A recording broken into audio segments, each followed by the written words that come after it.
This episode, we take you to Kanchanaburi, a province of misty rivers, mountain echoes, and the haunting ruins of Thailand's wartime past. Along the banks of the River Kwai sits Sai Yok, a quiet paradise known for its waterfalls and floating guest houses. But half a century ago, a young couple checked into one of those riverside cabins for a weekend escape and never checked out. Their luggage was found neatly arranged. Their boat drifted back empty, bumping softly against the dock. No bodies were recovered, no clues were ever found. Locals say they still appear on quiet nights, standing by the river, hand in hand, staring into the current that took them. Tonight, we revisit the tragedy that turned a place of love into one of Thailand's most enduring mysteries. Sai Yok rests along the River Kwai, where the water runs green through canyons of limestone and the sound of cicadas blends with the rush of waterfalls. In the 1970s, it was a place of retreat for young couples from Bangkok, seeking quiet weekends away from the city's heat. Wooden guest houses floated on the river, swaying gently in the current, each cabin lit by a single lantern that reflected like a trembling star on the surface below. The couple who vanished were known in town simply as the Young Ones. He was a teacher from Ratchaburi. She worked at a textile shop. They arrived by train on a humid Friday afternoon, stepping off with small suitcases and smiles that drew attention. The guest house owner remembered them as polite, soft-spoken, excited about their first trip together outside the city. They rented a floating cabin called Raft 5, a small room with bamboo walls, a balcony that opened onto the river, and a view of the distant cliffs. That evening, they were seen eating grilled fish and drinking soda by the water. Several guests heard them laughing late into the night, the kind of laughter that travels easily over quiet water. The owner turned off the walkway lights around midnight. The river was calm. Morning came, and the couple did not appear for breakfast. By noon, concern turned to worry. Their cabin door was unlocked, their belongings folded neatly on the bed. 2 plates of half-eaten fruit sat on the table. The raft's small canoe, tied the night before, was missing. The owner thought perhaps they had gone exploring and would return by afternoon. But when the sun began to drop, a villager downstream found the canoe drifting empty, bumping softly against the rocks. Police from Kanchanaburi arrived that evening. Lanterns glowed across the water as they searched with boats and ropes. Divers combed the river's dark depths, while locals lined the shore, whispering prayers. No bodies were found, no footprints marked the muddy banks. It was as if the couple had vanished into the current itself. Investigators questioned every guest and worker. No one had heard splashing, screams, or engines. The cabin showed no sign of struggle. The woman's handbag still contained her money and jewelry. The man's watch lay beside the bed, ticking steadily. Only their shoes were missing. For weeks, the police continued to search. Each day they extended the radius, following the current toward Myanmar. Fishermen downstream were asked to report anything unusual, but the river returned nothing. The case was eventually closed with the note presumed drowned, yet even the officers admitted quietly that it did not feel like drowning. In Sai Yok, people began to speak of them as lovers claimed by the river. Some said the couple had made a pact to stay together forever.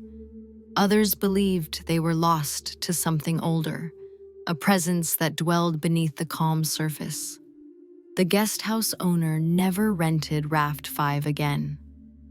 Each night, he left a single lantern burning on its balcony, letting its reflection drift with the current until dawn. The disappearance of the young couple unsettled everyone in Sai Yok. Word spread quickly through the small riverside town, and soon the guest house was filled not with tourists, but with officers, reporters, and curious locals. Police boats traced the river for days, their engines rumbling through the mist. Divers were brought in from Kanchanaburi town, but the water was deep and full of silt, hiding everything it wished to keep. The search extended to the forests that bordered the river. Teams of soldiers and villagers combed the trails, shouting the couple's names into the thick trees. Dogs were brought in, but they picked up no scent. Clothes, footprints, broken branches, nothing pointed to where the pair had gone. At night, the teams gathered around fires, trading theories in low voices. The newspapers called it the lovers of Sai Yok. Articles speculated that they had eloped, that perhaps they had run away, or that a jealous relative had followed them. Yet those who had met the couple dismissed these ideas.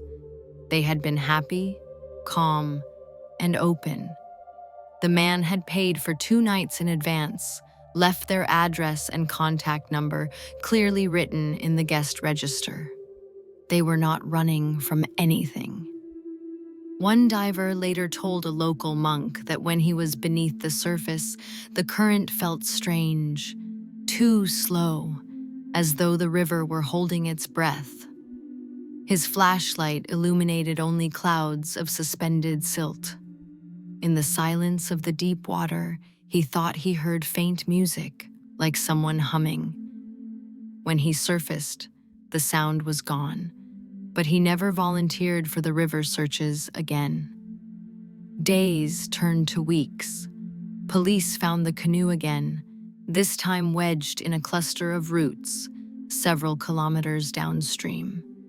Inside were 2 damp cushions from the raft, still arranged neatly as if someone had sat facing the sunset. The paddles floated nearby, untouched. There were no scratches, no marks of panic or fight. It looked as though the couple had stopped rowing and simply let the current take them. When the official investigation ended, the families of the missing came to Sai Yok. They met with the guest house owner, visited the raft, and offered prayers by the water. The woman's mother wept as she placed a garland of jasmine into the river, begging it to return her daughter. The flowers drifted a short distance, then began to circle in place. No one could explain why the current stopped there. Soon after, strange stories began to spread. A fisherman claimed he saw 2 figures standing on the riverbank before dawn, a man and a woman holding hands. They were dressed in white and did not move. When he called out to them, they turned toward the water and disappeared into the mist. Another guest at a nearby lodge said she heard soft laughter late at night, drifting from the direction of the closed raft. Locals began to treat the site with quiet reverence. Monks were invited to bless the river. The guest house owner closed Raft 5 permanently, but he left the lantern burning each night, just as before. Travelers who passed by after dark said that the flame never seemed to move, even when the wind rose or rain fell. For many, the search had ended long ago, but for Sai Yok, the mystery had only begun. Years passed, but the story of the vanishing couple refused to fade. In Sai Yok, It became a tale passed down to every new generation. Boatmen told it to travelers as they glided past the waterfalls. Children whispered it around campfires, daring each other to visit the closed raft after dark. For those who lived by the river, the couple had become more than a mystery. They were a presence, quiet but ever watching. Strange incidents began to occur near the old raft site. Visitors staying at neighboring cabins reported hearing footsteps on the wooden walkway long after midnight. When they looked outside, the planks were wet, though the night was dry. One guest claimed she heard two voices speaking softly in Thai, too faint to make out the words. The sound came from the river, not the shore. When she shone her flashlight, the voices stopped instantly.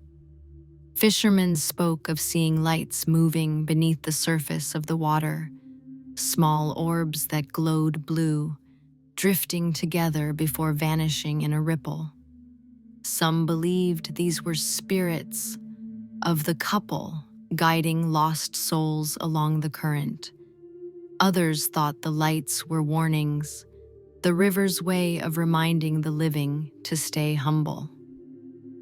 A group of soldiers stationed nearby once stayed at the guest house for a training exercise. Late one night, two of them claimed they saw a man and a woman standing on the balcony of the closed raft. They assumed it was a prank until one soldier called out, and the pair turned their heads in unison. The soldiers froze. Their faces were pale and expressionless, eyes dark and hollow. Then, as the lantern flickered, the figures melted into the shadows, leaving the balcony empty. The next morning, the soldiers refused to return to the river. One of them fell ill that same day, struck by fever and nightmares. In his sleep, he mumbled about hearing someone knocking on his cabin door, whispering his name. The fever passed after 3 days, but he left Sai Yok immediately.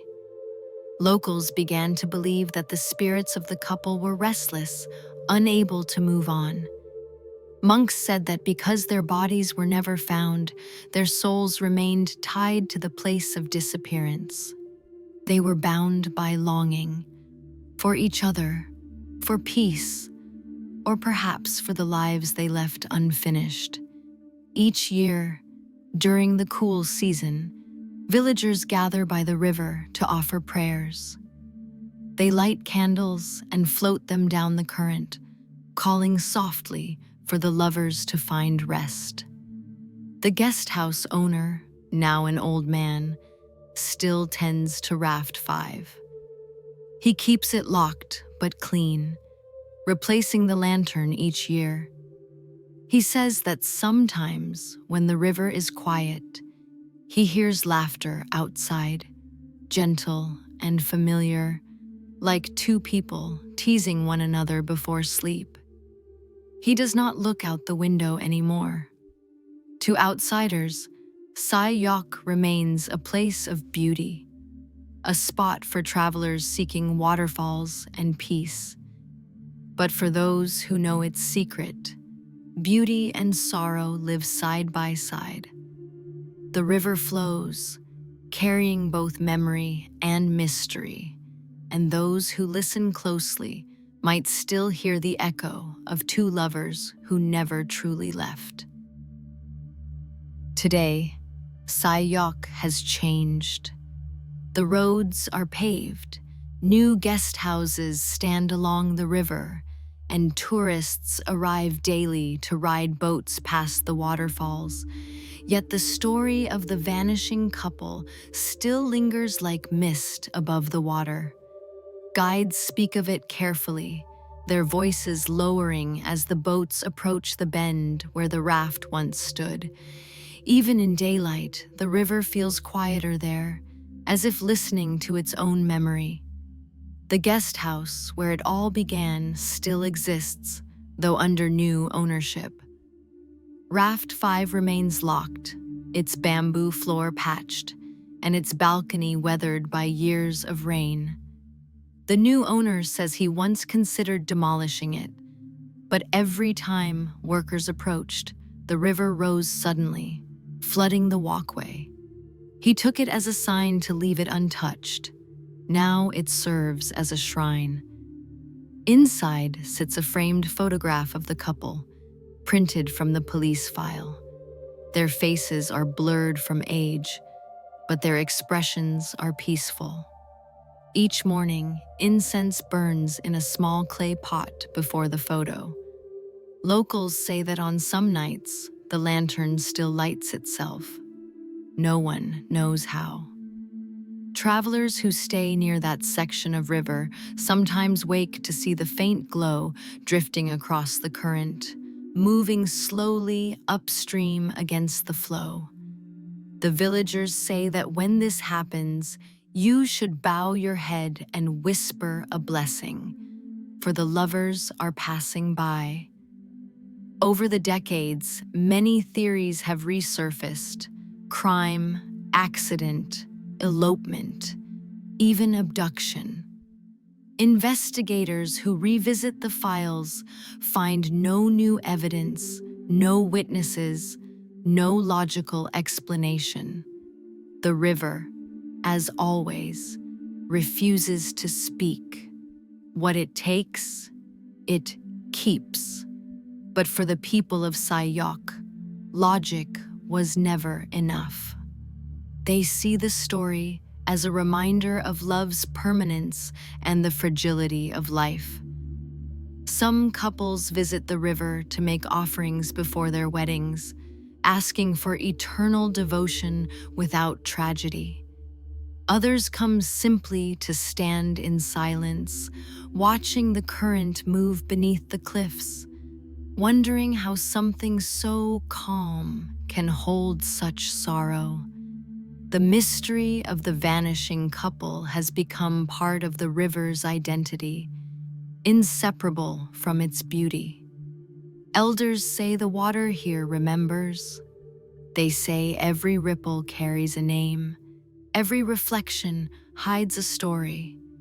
The lovers are not gone, only changed, part of the current, part of the mist, part of every quiet night when the wind slows and the river sings softly to itself. A few times each year, someone claims to see them again. Two figures walking along the riverbank at dawn, hand in hand, dressed in white. They never look toward the observer, only toward the horizon where the river disappears into the jungle. The witnesses always describe the same thing: peace, not fear. As if the couple has finally learned to walk the river without being bound to it. And so Sai Yok endures, beautiful and haunted. The river flows endlessly, its waters changing yet always the same. Perhaps that is why the story never fades, because love, like water, cannot be held. It only moves forward, carrying every name, every secret, every echo of those who once called its banks home.